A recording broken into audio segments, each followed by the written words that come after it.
And is still in critical condition tonight after an apartment fire, and police say a cigarette may be to blame. News 18's Samantha Tiki joins us now with information about what caused the fire that left a Flora man severely burned. Samantha?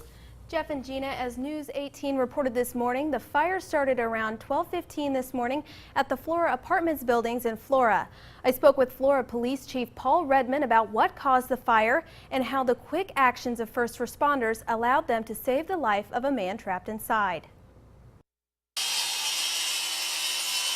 As maintenance men begin to board up doors and windows at a Flora apartment for senior living, evidence remains of what happened less than 24 hours ago. Well, I just seen all the fire trucks out here, but seen all the firemen going in and out over there. And Tom Allen was at home in bed just a few doors down from the apartment on fire when he got a knock at his front door. we heard someone knocking on our door, and that's when they brought Charlotte down to our apartment. She was crying and pretty upset. Charlotte Vickery had just escaped her apartment after it caught fire. Her husband Bob was trapped inside. Flora police say it was just moments before that the fire started. The tenants of that apartment, both on oxygen. The victim was smoking a cigarette, possibly at the time of the fire, and it looks like the oxygen tank caught fire. It ignited the front living area of the apartment. I am just proud of both of them. Like I said, it was a very selfless act.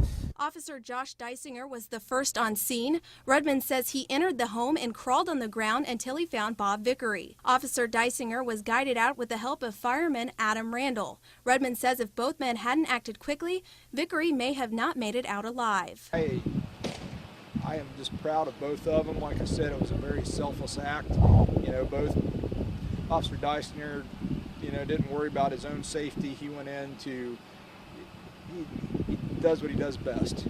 That's the kind of guy Josh Deisinger is. Adam Randall's the same kind of guy. Tom Allen is thankful for the selfless act too. Because of the quick response of the firefighters, adjacent apartments sustained only minor smoke damage. But Allen says Charlotte is still in shock about the fire and the injuries her husband sustained. I feel pretty sad for her, Bob Vickery is still in critical condition at Wishart Hospital in Indianapolis. His wife Charlotte was taken to IU Health Arnett and released earlier this morning. The fire is still under investigation. Samantha Tiki, News 18. Samantha, thank you. Well, certainly